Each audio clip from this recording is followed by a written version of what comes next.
Praise the Lord. கிறிஸ்துவுக்குள் அன்பான சகோதர சகோதரி உங்கள் யாவருக்கும் அன்பான வாழ்த்துக்கள். திறக்கப்பட்ட ஊற்று என்ற ஊழியத்தின் மூலமாக உங்களை சந்திப்பதில் நாங்கள் மிக்க மகிழ்ச்சி அடைகிறோம். இன்று நாம் தியானிக்கும் வேத பாடம் கர்த்தரை உத்தமமாய் பின்பற்றினவன். வேதாகமத்தில் தனிப்பட்டவர்களை குறித்து நாம் படிக்கிறோம். அவர்களில் சிலரை பற்றி ஒரே வரியில் சொன்னால் போதும் அவர்கள் யார் என்று நம்மால் புரிந்து கொள்ள முடியும். அதே போன்று சேரக்கூடாத வழியில் வாசம் செய்கிறவர் பிதாவாகிய தேவன், ஆட்டுக்குட்டியானவர் மேசியவான கிறிஸ்து, விசுவாசிகளின் தகப்பன் ஆபிரகாம், என் வீட்டில் எங்கும் உண்மை உள்ளவன் மோசே, என் இருதயத்துக்கு ஏற்றவன் தாவீது, வழியை ஆயத்தம் படுத்துகிறவன் யோவான் ஸ்நானகன். மோசே கூறும்பொழுது முழு இருதயத்தோடு என்னை பின்பற்றினவன் என்று ஒரு அழகான ஒரு ஸ்டேட்மெண்ட் அவர் கொடுக்குறாரு. 6 லட்சம் யூதர்கள் மத்தியில் ஒரு நல்ல கீழ்ப்படிதல், ஒரு மேன்மையான அறிக்கை, ஒரு நல்ல மனிதனாக இருக்க வேண்டும், உத்தமமாய் கர்த்தரை பின்பற்றினவன் என்று உபாகமம் 1:36 நாம் வாசிக்கிறோம். அந்த மனிதன் யார்? அந்த மனிதன் யார் என்றால் காலேப். காலேப் எல்லாருக்குமே தெரிஞ்ச விஷயம்தான். எல்லா கிறிஸ்தவர்களுக்குமே யோசுவாவும் காலேப்பும் கானான் தேசத்துக்கு சென்றவர்கள் என்று எல்லாருக்குமே தெரியும்.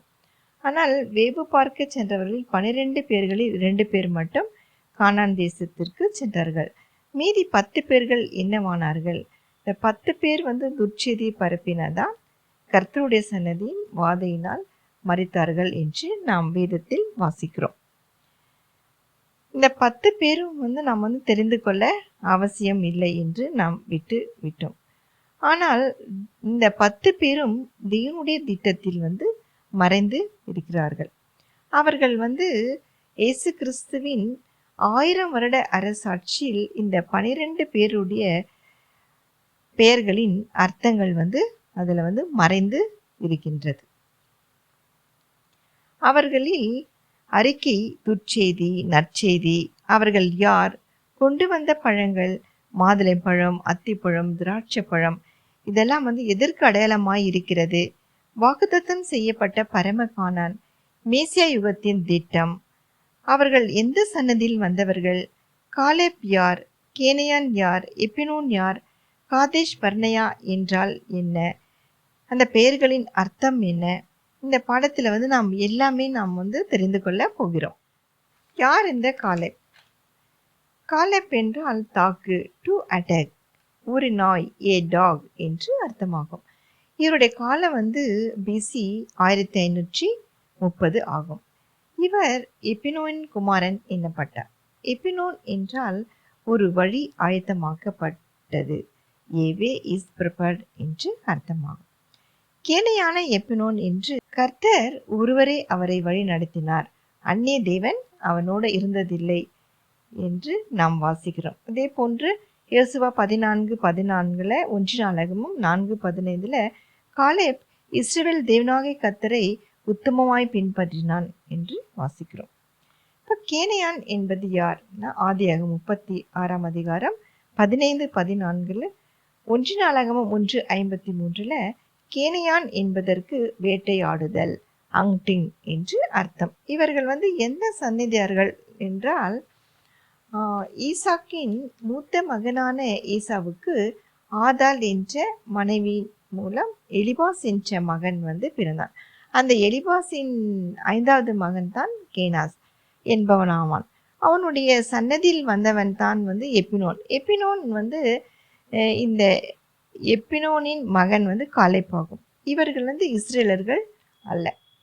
ஈசாக்குக்கு ஏசா, யாக்கோப்பு 2 பிள்ளைகள். அதில் ஏசாவுடைய ஃபேமிலியிலிருந்து தான் இது வருது. ஏசா ஆதாள் என்ற பெண்ணை கல்யாணம் பண்ணுறார். ஆதாள்னா பியூட்டி. ஏசாவுடைய குமாரன் எலிபாஸ். எலிபாஸ் என்றால் கடவுள் அவனுடைய பலம், காட் இஸ் இஸ் ஸ்ட்ரென்த். எலிபாஸுக்கு 5 பிள்ளைகள். ஒன்று தேமான், தெற்கு, த சவுத். ஓமர், பேச்சு திறமை, எலிக்லண்ட். செப்போ, காவல் கோபுரம், வாட்ச் டவர். கத்தாம், எரிந்த பள்ளத்தாக்கு, ஏ பர்ன்ட் வேலி. கேனாஸ், வேட்டையாடுதல், ஹண்டிங்.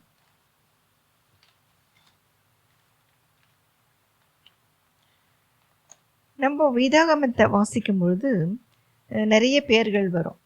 நாம் அந்த பெயர்களை படிக்க அவர்கள் குமாரன், அவர் பெற்றார் அப்படின்னு வரும்போது நம்ம அதை விட்டு விட்டு வேற சாப்டர் கூட போயிட்டு நம்ம படிப்போம்.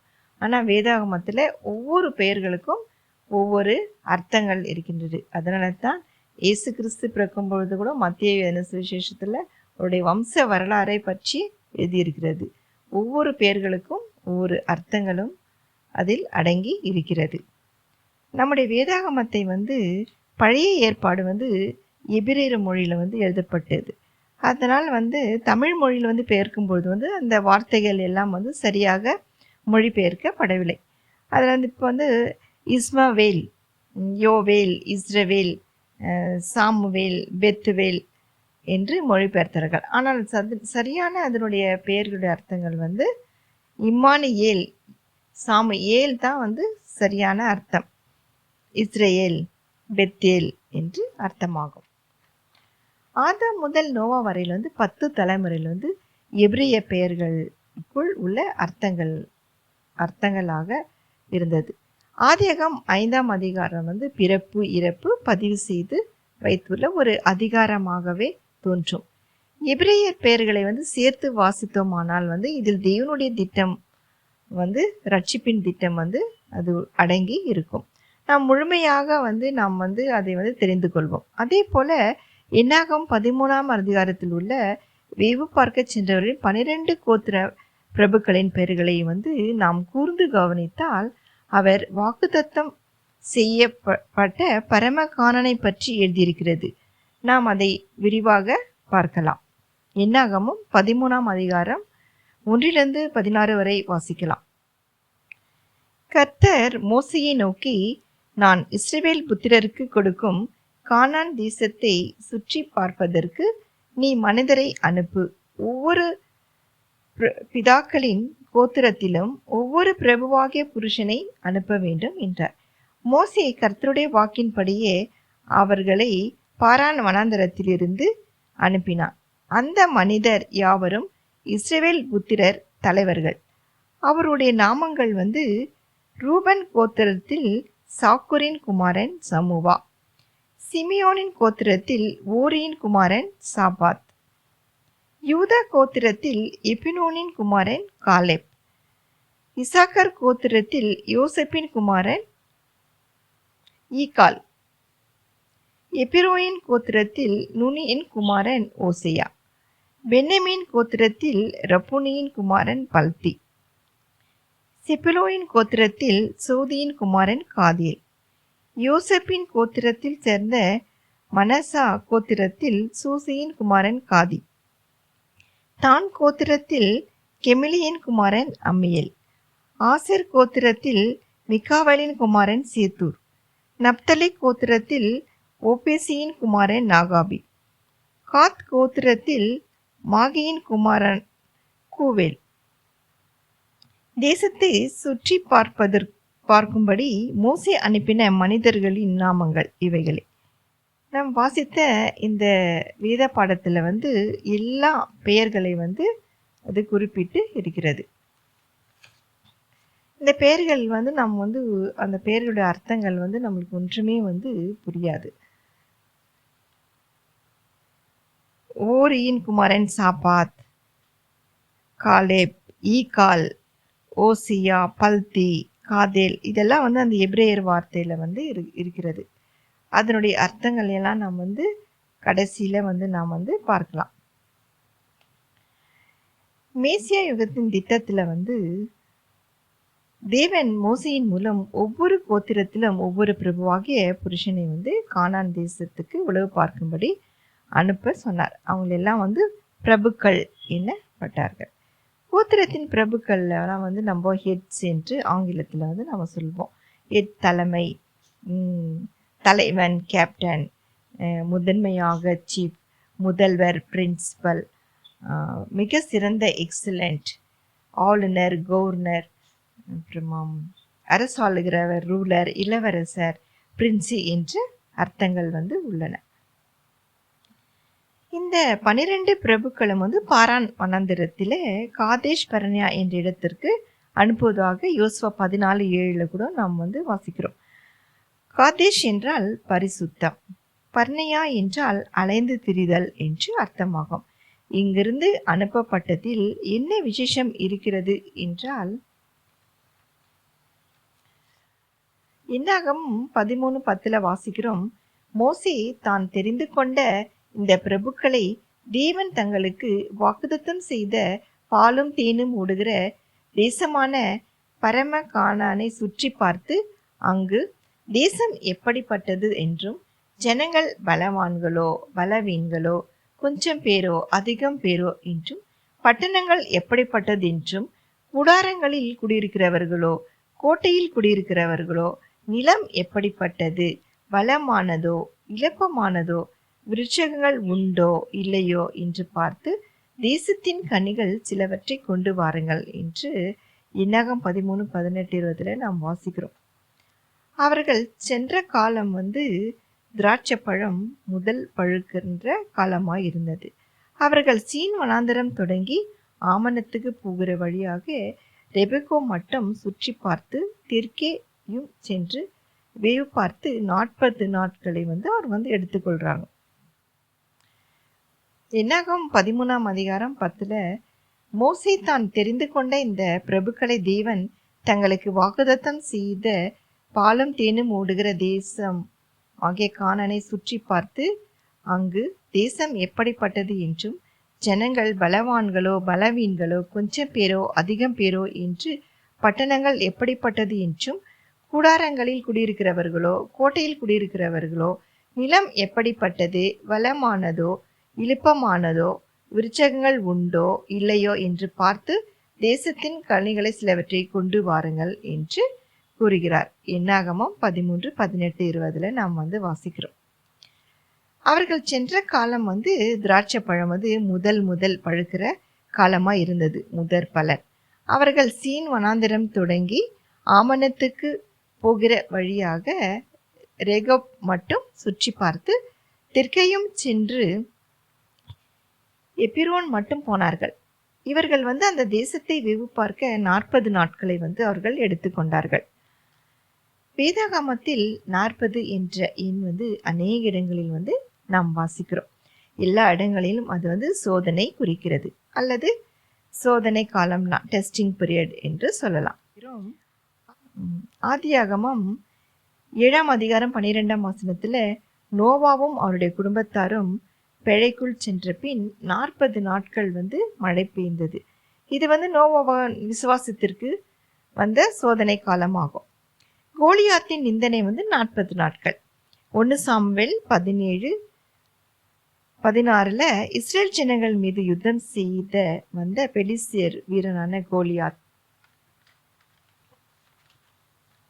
40 நாட்கள் வந்து இஸ்ரேல் சேனைகளை வந்து கடவுள்களை வந்து அவன் நிந்தித்தார்கள். இது வந்து இஸ்ரேல் சேனைக்கு வந்த சோதனை ஆகும். இந்த சோதனை கடவுள் வந்து இராணுவ வீரன் இல்லாத ஒரு ஆட்டு மேய்ப்பன் மூலம் முடிவுக்கு கொண்டு வந்தார். புதிய ஏற்பாட்டில் இயேசு கிறிஸ்து வனாந்திரத்தில் 40 நாட்கள் சோதிக்கப்பட்டார். லூக்கா 4:1-2 வாசிக்கிறோம். இது பலவிதமான சோதனை காலங்களை குறிக்கும். அதே போல காலை விசுவாசத்திற்கு வந்த சோதனையாகும். அதை வந்து அவர் சகித்தாரு, வெற்றி அடைந்தார். 40 நாளுக்கு பின்னர் இஸ்ரேல் ஜனங்களுக்கு சோதனை ஏற்பட்டது. அதில் அவர்கள் வந்து ஜெயிக்கவில்லை. வேவு பார்த்து வந்தவர்களின் அறிக்கை என்னவாக இருந்ததுன்னா, இவர்கள் கொடுத்த அறிக்கையை குறித்து என்னாகமம் 13 26, 27, 28 வாசிக்கிறோம். அந்த தேசம் எப்படிப்பட்டது என்பதை அறிய மாதுளம் பழங்களையும் அத்தி பழங்களையும் திராட்சை பழங்களையும் கொண்டு வந்தார்கள். மாதுளம் பழம் வந்து எதிர்கடையாளமாக இருக்கிறதுனா, மாதுளை பழங்களை பற்றி வேதாகமத்தில் 38 இடங்களில் எழுதப்பட்டு இருக்கிறது. பிரதான ஆசாரியன் உடைகளில் மாதுளம் பழங்கள் இருந்தது. சாலமன் கட்டின ஆலய தூண்களில் மேலேயும் மாதுளம் பழங்கள் இருந்தன. இது எதற்கு இந்த மாதுளம் பழங்கள் என்றால், இஸ்ரேலுக்கு மோசே மூலம் தேவன் கொடுத்த நியாய பிரமாணங்கள் மொத்தம் 613 ஆகும். இஸ்ரவேல் தேசத்தில் விளைகிற ஒரு மாதுளம் பழத்தை எடுத்து உடைத்து பார்த்தால் அதில் 613 விதைகள் இருக்கும். எவ்வளவு அதிசயம் பாருங்கள். அத்திப்பழம். அத்திப்பழம் நித்திய ஜீவனுக்கு ஒரு அடையாளமாய் இருக்கிறது. எசேக்கியா ராஜாவுக்கு தேவன் அத்தி பழ அடையை கொடுத்து 15 ஆண்டுகள் அவருக்கு ஜீவனை மட்டும் கொடுத்தார். அதனால் அவர் நமக்கு தரப்போகும் நித்திய ஜீவனுக்கு இது அடையாளமாய் இருக்கிறது. திராட்சைப்பழம். திராட்சைப்பழம் ஆசீர்வாதத்தை குறிக்கும். இயேசு கிறிஸ்துவின் இரத்தத்தையும் குறிக்கிறது. அந்த தேசம் எப்படிப்பட்டது என்பதை குறிக்கிறது. அது பாலும் தேனும் ஓடுகிற தேசம்தான். இவைகள் தான் கொண்டு வந்த கன்னிகள் என்றார்கள். என்னாகும் 13:27. இவர்கள் எஸ்கோல் பள்ளத்தாக்கு மட்டும் அங்கே ஒரே குலை உள்ள ஒரு திராட்சை கொடியை அறுத்தார்கள். அதை ஒரு தடியில் 2 பேர் கட்டி தூக்கி கொண்டு வந்தார்கள். இங்கே ஒரு விசேஷமான காரியத்தை நாம் கவனிக்க வேண்டும். வேவுப்பார்க்கு சென்ற இடத்திலிருந்து அவர்கள் ஒரே குலையை ஒரு திராட்சை கொடியை அறுத்தார்கள். என்னாகும் 13:23 வாசிக்கிறோம். ஒரு திராட்சை செடியில் ஒரே குலை மட்டும்தான் இருக்குமா. 2 பேர் சுமக்கும்படி பெரிய குலையாய் இருந்தது. அதை சுமந்து 2 பேர் மட்டும் சுமந்து வந்தார்கள். இதன் ஆவிக்குரிய அர்த்தங்கள் என்னவா இருக்கும் என்றால் பார்த்தால், கொலோசியர் 2ஆம் அதிகாரம் 17ஆம் வசனத்தின்படி அவைகள் வருங்காலங்களுக்கு நிழலாயிருக்கிறது. அவைகளின் பொருள் கிறிஸ்துவை பற்றினது என்று பார்க்கிறோம். மேலும் யோவான் 15ஆம் அதிகாரம் 1ஆம் வசனத்தில் நானே மெய்யான திராட்சை செடி என்றார்கள். எனவே ஒரு குலையுடைய இந்த திராட்சை பழமானது இயேசு கிறிஸ்துக்கு ஒரு முன் அடையாளமாகும். ஒரே பழம், ஒரே குலை, முதற் பலன். இவர் ஒரே பேரான குமாரன். யோவான் 3:16 வாசிக்கிறோம். இந்த பழம் முதல் பழுக்கும் காலத்தில் பழுத்தது. கிறிஸ்துவே உயிரோடு எழுந்தவர்களின் முதல் பலன் ஆவார். கொலோசியர் 1:18. இப்படிப்பட்ட இயேசு கிறிஸ்து என்னும் ஒரே முதற் பலனான திராட்சை குலையை ஒரு தடியில் கட்டி என்று வாசிக்கிறோம். தடி என்பது சங்கீதம் 23:4 உமது கோலும் உமது தடியும் என்னை தேற்றும் என்று அந்த வார்த்தை கடவுளின் வார்த்தையாகும். இந்த திராட்சை குலையின் ரசத்தை குடிக்க 2 பேர் மட்டும் தகுதி உள்ளவர்கள். இவர்கள் புதிய உடன்படிக்கைக்குள் பிரவேசிக்க தகுதி உள்ளவர்கள். இவர்கள் ஒன்று சிறுமந்தையான மனவாட்டிகளும், 2 அவர்களுடைய தோழிகள் எண்ணப்பட்ட திரள் கூட்டத்தார் மட்டுமே யாகும். வேவு பார்த்து வந்த இஸ்ரேலின் பிரபுக்கள் இருவிதமான செய்தியை அறிவித்தார்கள். 10 பேர் அந்த தேசத்தை பற்றி துர்ச்செய்தியை பரப்பினார்கள். இதை குறித்து என்னாகும் 13ஆம் அதிகாரத்துல வாசிக்கிறோம். ஃபால்ஸ் ரிப்போர்ட், துர்ச்செய்தியை சொல்றாங்க. இவர்கள் அந்த தேசத்தை பற்றி கூறும்பொழுது அந்த தேசத்திலே குடியிருக்கிற ஜனங்கள் பலவான்கள், அரணிப்பானவர்களும் மிகவும் பெரியவர்களுமாய் இருக்கிறது. அங்கே ஏனோக்கின் குமாரரை கண்டோம். அமலேக்கியர் தென்புறமாக தேசத்தில் குடியிருக்கிறார்கள். நாம் போய் அந்த ஜனங்களோடு எதிர்க்க நம்மால் கூட, அவர்கள் நம்மை பார்க்கிலும் பலவான்கள் என்றார்கள். நாங்கள் போய் சுற்றி பார்த்து வந்த அந்த தேசம் தன் குடிகளை பட்சிக்கிற தேசம். நாங்கள் அதில் கண்ட ஜனங்கள் எல்லோரும் மிகவும் பெரிய ஆட்கள். நாங்கள் எங்கள் பார்வைக்கு வெட்டுக்கிளிகளைப் போல் இருந்தோம். இப்படி இஸ்ரேல் ஜனங்களுக்குள்ளே தங்களை சுற்றி பார்த்து வந்த தேசத்தை குறித்து துர்ச்செய்தியை பரப்பி செய்தார்கள். உண்மைக்கு புறம்பான அந்த அர்த்தங்களை உள்ளன. இதை கேட்ட இஸ்ரேலர்கள் இரா முழுவதும் ஒப்பாரி வைத்து அழுது கொண்டு இருந்தனர். மோசேக்கும் கடவுளுக்கும் விரோதமாக முறுமுறுத்தார்கள். நாங்கள் எகிப்து தேசத்திலே செத்து போனால் நலமாயிருக்கும். இந்த வனாந்திரத்திலே நாங்கள் செத்தாலும் நலம். நாங்கள் பட்டயத்தால் மடியும்படிக்கு எங்களை இந்த தேசத்திற்கு கொண்டு வந்தது என்ன? எகிப்துக்கு திரும்பி போகிறோம். உத்தமம், நாம் ஒரு தலைவனை ஏற்படுத்தி கொண்டு எகிப்துக்கு திரும்பி போம் பாருங்கள் என்றார்கள். என்னாகும் 14:23. நற்செய்தி என்னாகும் 14:6-9 வரை.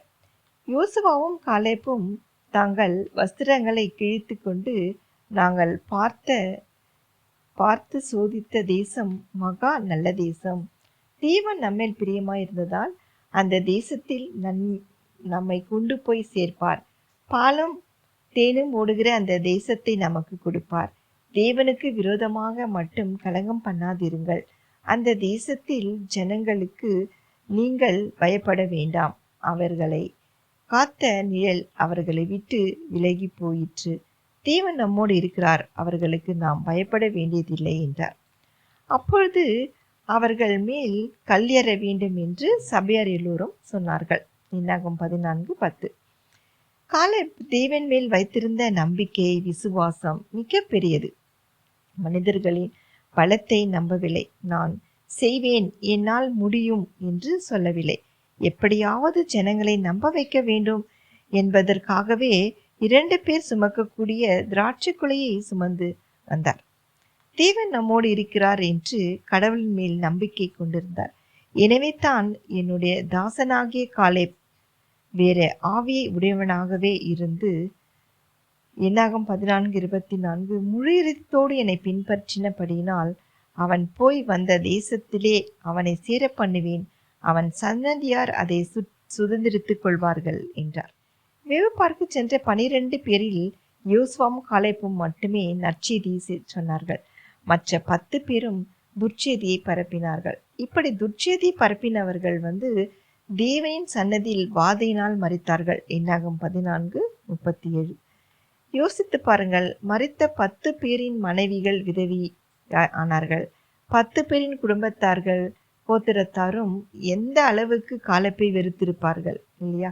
எவ்வளவாய் அவரை அவர் குடும்பத்தார் திட்டி தீர்த்திருப்பார்கள்.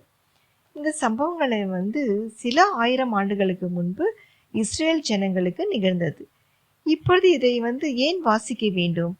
தேவன் இஸ்ரேல் ஜனங்களுக்கு எவ்விதம் பாலும் தேனும் ஓடுகிற தேசத்தை தருவேன் என்று வாக்குத்தத்தம் செய்தாரே, அதே போலவே நம்முடைய குமாரனை விசுவாசித்து அவரை இரட்சகராக ஏற்றுக்கொண்டு அவருடைய வழிகளில் உத்தமமாய் மரண பரிந்தும் கீழ்ப்படிந்து நடக்கிறவர்களுக்கு ஒரு மேலான ராஜ்யத்தை தருகிறேன் என்று ஆவிக்குரிய இஸ்ரேலருக்கு வாக்குத்தத்தம் செய்திருக்கிறார்.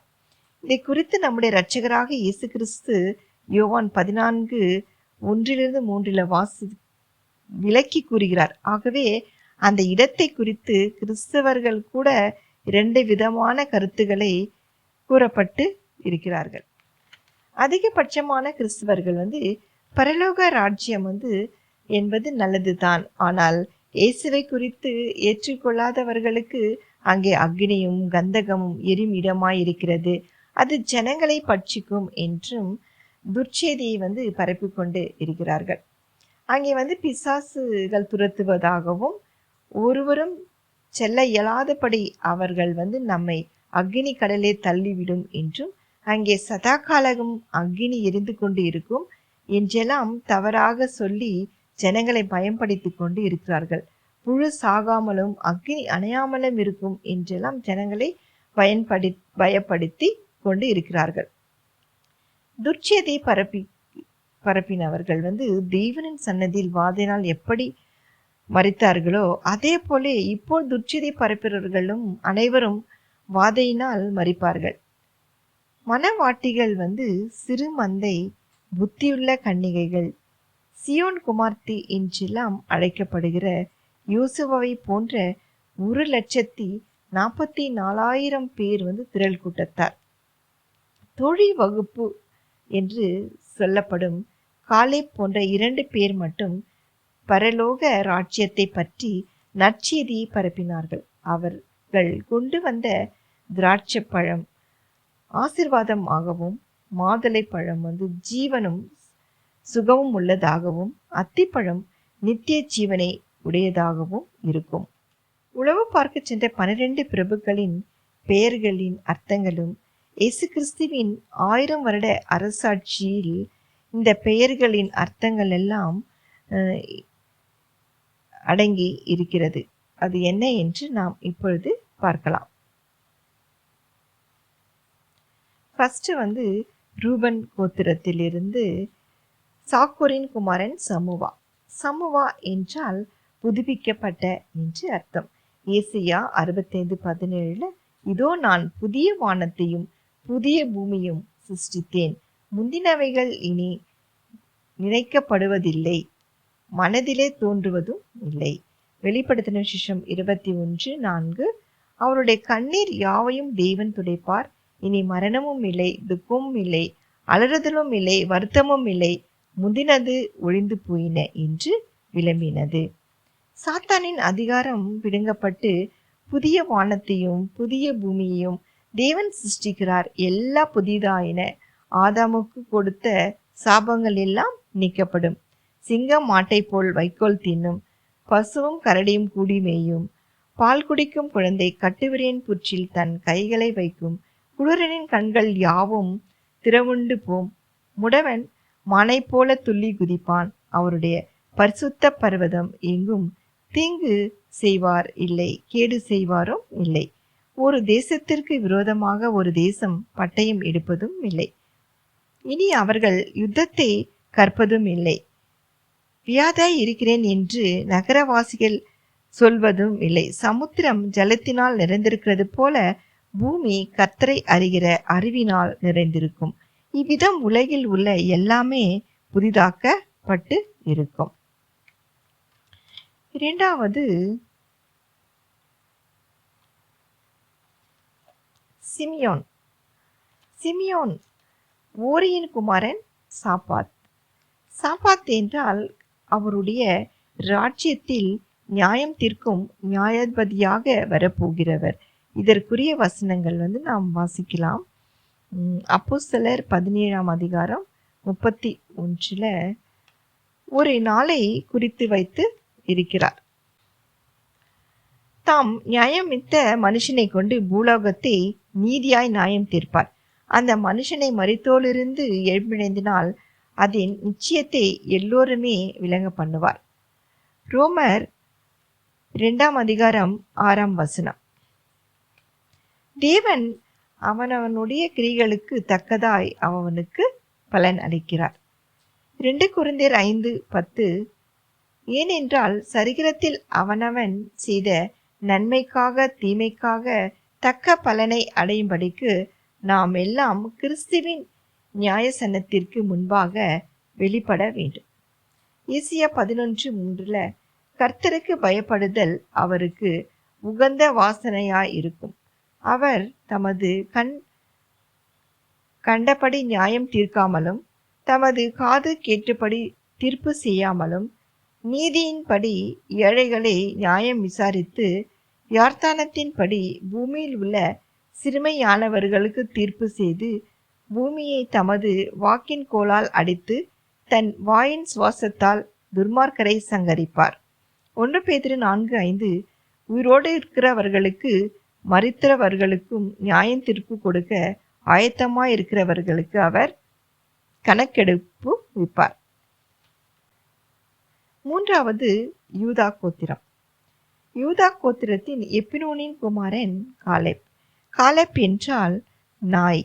மேன்மையான ஆசீர்வாதங்களை சுதந்திரப்பதற்கு தகுதியற்றவர்களை நாய்களை போன்ற என்று நாம் வாசிக்கிறோம். மத்தேயு 7:25-30 தங்கள் நாய்களை போன்ற என்ற வார்த்தை அசுத்த ஆவி பிடித்த ஒரு சிறு பெண்ணின் தாயாகிய ஒரு ஸ்திரீ அவரை குறித்து கேள்விப்பட்டு அவர் பாதத்தில் விழுந்து, அவர் கிரேக்க ஸ்திரீ, அவள் மகனை பிசாசு பிடித்து விரட்ட வேண்டும் என்று இயேசு கிறிஸ்துவை அவர் வேண்டிக் கொண்டார். அப்பொழுது இயேசு கிறிஸ்து என்ன கூறுகிறார் என்றால், முந்தி பிள்ளைகள் திருப்தி அடையட்டும், பிள்ளைகளின் அப்பத்தை எடுத்து நாய்க்குட்டிக்கு போடுகிறது நல்லதல்ல என்றார். அதற்கு அவள் மேய்தான் ஆண்டவரே, ஆகிலும் மேஜையின் கீழிருக்கும் நாய்க்குட்டிகள் பிள்ளைகள் சிந்துகிற துணிக்கைகளை தின்னுமே என்றார். அப்பொழுது அவர், நீ சொன்ன வார்த்தையின்படி நிமித்தம் போகலாம் என்றார். பிசாசு உன் மகளை விட்டு நீங்கி போயிற்று என்றார். அவள் வீட்டிற்கு சென்று பார்த்த பொழுது பிசாசு போய்விட்டு இருந்தது. மகள் நித்திரையாய் இருந்ததை கண்டார். இயேசு கிறிஸ்து புறஜாதியாரின் கடவுளுடைய ஒரே பேரான குமாரனாக ஏற்றுக்கொண்டு அவரை விசுவாசித்து அவருக்கென்று தங்களை அர்ப்பணித்தவர்கள். நான்காவது இசக்கார். இசக்கார் யோசப்பின் குமாரன் ஈக்கால். ஈக்கால் என்றால் பிதாவுக்கும் குமாரனுக்கும் விரோதமாக கீழ்ப்படியாதவர்களை பழி வாங்குகிறவர்களாய் இருக்கிறார். ஏசாயா 34:8 அது கர்த்தர் பழி வாங்கும் நாள், சியோனுடைய வழக்கின் நிமித்தம் பதில் அளிக்கும் வருஷம். பூமியை தமது வாக்கின் கோலால் அடித்து தமது வாயின் சுவாசத்தால் துர்மார்க்கரை சங்கரிப்பார். வெளிப்படுத்தின விசேஷம் 2:16-19-15. விசேஷமாக பாபிலோனையும் அவர் குமார்த்திகளையும் அவர் பழி வாங்குவார். எரேமியா 51:33. சாத்தானை அழிப்பார். வெளிப்படுத்தின விசேஷம் 20:10, ரோமர் 16:20, வெளிப்படுத்தின விசேஷம் 19:20. கள்ள தீர்க்கதரிசிகள் அழிக்கப்படுவார்கள். ஐந்தாவது எப்பிரோயின் குமாரன் நூன்.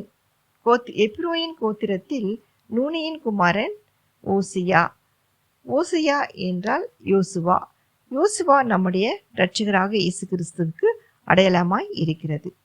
ஆறாவது பென்யமீன் கோத்திரத்தில் ரொப்புனியின் குமாரன் பல்தி. பல்தினா விடுதலை. வெளிப்படுத்தின விசேஷம் 21:4. பாவத்திலிருந்து, மரணத்திலிருந்து, கண்ணீரிலிருந்து, துக்கம், அலறுதல், வருத்தம் எல்லாவற்றிலும் இருந்து விடுதலையாக்கப்படுகிறது. ஏழாவது செபிலோனின் கோத்திரத்தில் சோதியின் குமாரன் காதியல். காதியல் கடவுளின் எதிர்கால வருங்காலங்கள் எல்லாவற்றையும் அவருடைய ராஜ்யத்திற்கு பங்கு உள்ளவர்களை பெற்று கொள்வார்கள்.